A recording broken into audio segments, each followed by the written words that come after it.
Assalamualaikum dear students, welcome to the Dr. Abdullah Academy, the most powerful physics series of the year. Students, आज हम एक new brand chapter start करने जा रहे हैं जो कि है thermal properties of matter. Students, आप ज़रा सोचें कि जब आपको गर्मी लगती है और अचानक से लाइट चली जाती है, जो फ़ैन है वो ऑफ़ हो जाता है, फिर जब अचानक से पंखा चलता है तो आपको कूलिंग महसूस क्यों होती है। या इसी तरह माइंड में क्वेश्चन रेज़ होता है कि जो बर्फ़ है वो इतनी जल्दी क्यों मेल्ट हो जाती है, या फिर जो गाड़ियों के ब्रेक्स होते हैं वो गर्म होकर क्यों नरम पड़ जाते हैं या कमज़ोर हो जाते हैं। तो स्टूडेंट्स, इन तमाम क्वेश्चंस के जो आंसर हैं वो छुपे हुए हैं इसी चैप्टर में, जो कि है thermal properties of matter. Thermal का स्टूडेंट्स मतलब होता है हीट या हरारत, और इसी तरह प्रॉपर्टीज़ का मतलब होता है करैक्टरिस्टिक्स या खसूसियात। और जो मैटर है स्टूडेंट्स वो वर्ल्ड के अंदर हमारे पास 3 सूरतों में देखने को मिलता है: liquid, gas and solid, liquid and gas. हम इस चैप्टर में पढ़ेंगे कि जो सॉलिड, लिक्विड एंड गैस हैं उनकी कौन कौन सी करैक्टरिस्टिक्स हैं, और किस तरह जो हीट है वो इन जो मैटर है उनके अंदर मौजूद पार्टिकल की मोशन को और उनके बिहेवियर को चेंज करती है। तो ये नॉलेज जो है ये सिर्फ एग्ज़ाम के लिए नहीं है, बल्कि आपकी अंडरस्टैंडिंग के लिए, डेली लाइफ अंडरस्टैंडिंग के लिए भी बहुत ज़रूरी है। From cooking in the kitchen to running machines in industries, everywhere thermal properties play a vital role. आपको ये जो चैप्टर है वो बताएगा कि किस तरह जो हीट है वो हमारी डेली लाइफ प्रैक्टिसेस के अंदर या डेली लाइफ अंडरस्टैंडिंग के लिए किस तरह इम्पॉर्टेंट है। रेडी हो जाइए इस चैप्टर की जर्नी के लिए, जो ना सिर्फ फिज़िक्स का बल्कि रियल लाइफ का भी एक नॉलेज है। तो चलिए स्टार्ट करते हैं इसका इंट्रो। बिस्मिल्लाहिर्रहमानिर्रहीम, रब्बि ज़िदनी इल्मा रब्बि ज़िदनी इल्मा रब्बि ज़िदनी इल्मा। हीट और thermal energy has always been the necessity of human beings, animals and plants in this world. Students, इसमें कहा जा रहा है कि जो हीट है वो, यहाँ जो थर्मल एनर्जी है वो हमेशा से इंसानों के लिए, एनिमल्स के लिए और प्लांट्स के लिए एक बुनियादी या बेसिक जो ज़रूरत है वो बन गई है। यानी विदाउट हीट जो है वो ज़िंदगी पॉसिबल ही नहीं है। हीट हमें कंफर्ट देती है, हीट हमें ग्रोथ में हेल्प करती है। इसी तरह जो हीट है वो इन्वायरमेंट को भी बैलेंस रखती है। इसलिए जो हीट है वो सिर्फ एक नेचुरल फोर्स नहीं है, बल्कि लाइफ की जो नेसेसिटी है, यानी लाइफ को सरवाइव करने के लिए ये बहुत ज़्यादा इम्पोर्टेंट है, और ये की रोल जो है वो प्ले करती है। इससे पता चलता है कि जो हीट है वो हमारी ज़िंदगी में किस कदर इम्पोर्टेंस रखती है। Without heat there existence would not be possible. कहता है कि हरारत के बगैर जो है इनका वजूद पॉसिबल नहीं है। यानी कि अगर हीट ना हो तो इमेजिन करें, अगर हीट ना हो तो हम इस दुनिया में कभी भी ग्रो नहीं रह सकते थे, ना ही प्लांट ग्रो कर सकते थे, ना ही जो जो आइस है वो कभी भी पानी के फॉर्म में चेंज ना होती। इसी तरह जो ह्यूमन सर्वाइव करते हैं वो भी इसी हीट पर डिपेंड करते हैं, और इसके बगैर जो है वो ज़िंदगी इम्पॉसिबल होती। In the beginning the sun was the only source of light and heat. कहता है कि बिगिनिंग के अंदर, यानी जब इंसान के पास फायर या मशीन वगैरह नहीं हुआ करती तो तब क्या था कि जो सूरज था वो रोशनी का और हरारत का जो था वाहद सोर्स था। यानी जब इंसान के पास मशीन्स वगैरह या फायर को हासिल करने का कोई और सोर्स मौजूद नहीं था, तो उस वक्त sun was the ultimate source of energy था। और जो प्लांट्स थे वो फोटोसिंथेसिस करते थे प्लांट जो सन की रोशनी को इस्तेमाल करते हुए। इसी तरह जो एनिमल्स थे और ह्यूमंस थे वो अपनी बॉडी को गर्म रखते थे सिर्फ़ और सिर्फ सूरज की रोशनी की वजह से। तो मालूम हुआ कि पहले ज़माने में या बहुत कबल जो थे इंसानों के लिए जो सूरज की रोशनी थी या जो सूरज की हीट थी वो सिर्फ़ एक वाहद सोर्स था।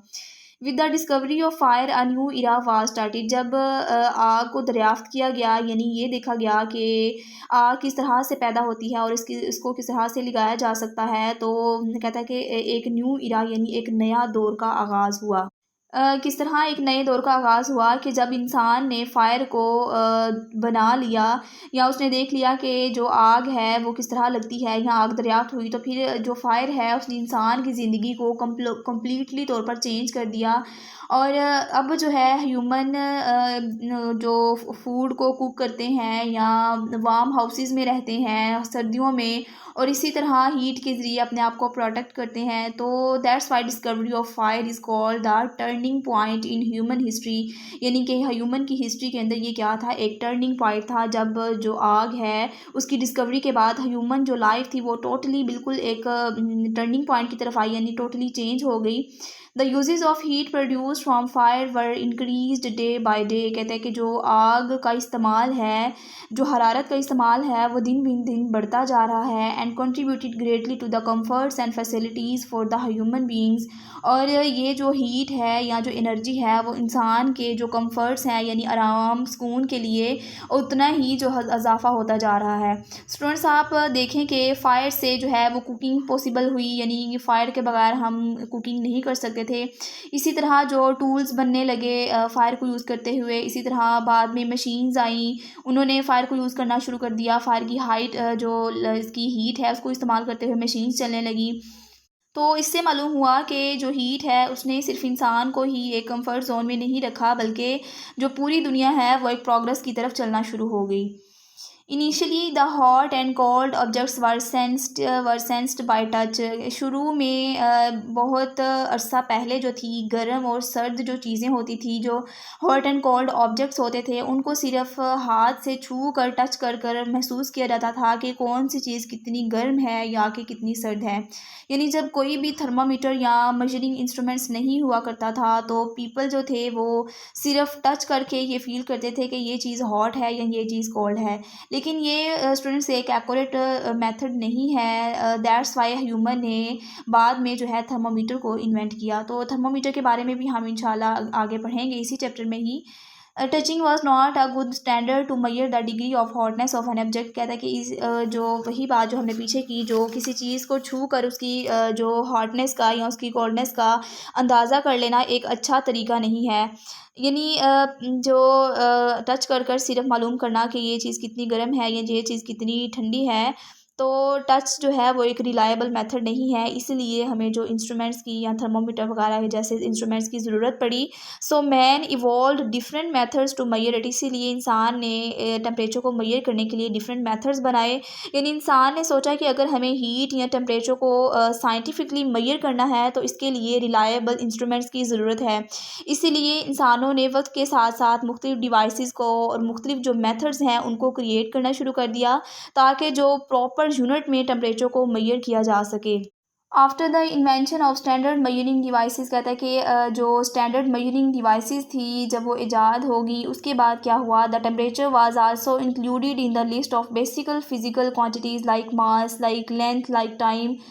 कि जब टेम्परेचर को मैयर करने के लिए जो डिवाइसेस आ गई, ईजाद हो गई, तो टेम्परेचर को भी जो बुनियादी तबई मिकदारें हमने जो फर्स्ट चैप्टर में पढ़ा था, फिज़िकल क्वांटिटीज़ जैसा कि मास हमने पढ़ा, इसके बाद हमने लेंथ पढ़ा और टाइम पढ़ा।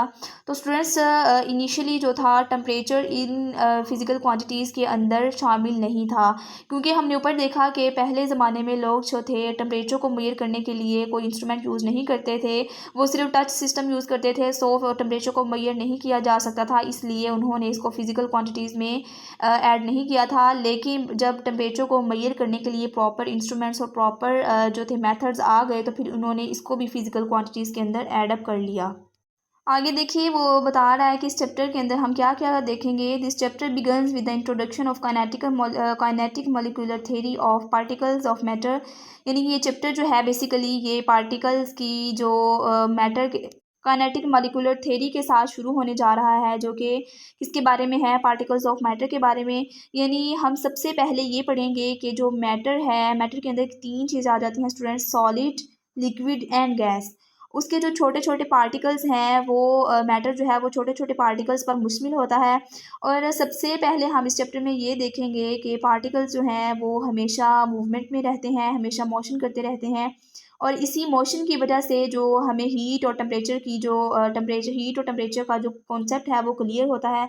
तो स्टूडेंट्स इस चैप्टर में हम सबसे पहले जो है काइनेटिक मॉलिक्यूलर थ्योरी को इंशाल्लाह स्टडी करेंगे। It is due to the fact that temperature and heat और internal energy are associated with the motion of particles in the matter. Students हमने 6 चैप्टर में पढ़ा कि जो काइनेटिक एनर्जी है वो डायरेक्टली रिलेटेड होती है मोशन ऑफ एनी ऑब्जेक्ट। यानी जब कोई ऑब्जेक्ट मोशन करेगा, मूवमेंट करेगा, तो उसके अंदर ऑब्वियसली काइनेटिक एनर्जी जो है वो प्रेजेंट होगी। तो जब इन मैटर के जो मॉलिक्यूल्स होंगे वो मूवमेंट में आएंगे, वो मोशन करेंगे, तो इनके अंदर जो है वो काइनेटिक एनर्जी ज़रूर एंड ज़रूर मौजूद होगी। सो इसलिए हमने देखा कि मोशन की वजह से इनके अंदर ये एनर्जी आई। जितना ज़्यादा स्पीडली कोई पार्टिकल मूव करेगा उसकी काइनेटिक एनर्जी उतनी ज़्यादा होगी, और उसी लिहाज से जो टेम्परेचर होगा उसका या उसकी हीट होगी वो भी उतनी ज़्यादा होगी। और इसी तरह जब कोई पार्टिकल स्लो मूव करेगा तो उसकी काइनेटिक एनर्जी भी उतनी लो होगी, और उसकी जो हीट है या टेम्परेचर है वो भी इतना स्लो होगा। सो मालूम हुआ कि जो हीट है एक्चुअली वो क्या है, the motion of particles inside the matter, यानी मैटर के अंदर पार्टिकल जिस स्पीड के साथ मूव करेंगे उसी लिहाज से जो उस मैटर की हीट या टेम्परेचर बनेगा, और उसी लिहाज से उसकी काइनेटिक एनर्जी प्रोड्यूस होगी। तो स्टूडेंट्स ये था एक ब्रीफ सा इंट्रोडक्शन इस चैप्टर का। आई होप कि आपको समझ आ गया होगा कि हम इस जर्नी में किस हवाले से स्टडी करने जा रहे हैं। तो मिलते हैं नेक्स्ट वीडियो में, जो कि हमारी होगी kinetic molecular theory of matter के ऊपर। इसमें हम इंशाल्लाह काइनेटिक एनर्जी को देखेंगे कि मॉलिक्यूल्स के अंदर जो काइनेटिक एनर्जी किस वजह से होती है, और ये क्यों काइनेटिक एनर्जी को गेन करते हैं। ऑल दीज कॉन्सेप्ट्स हम इस चैप्टर के अंदर या इस टॉपिक के अंदर कवर करेंगे इंशाल्लाह। तो मिलते हैं नेक्स्ट वीडियो में, तब तक अपना ख्याल रखिएगा, अपने प्यारों का ख्याल रखिएगा। अल्लाह हाफिज़, बाय बाय।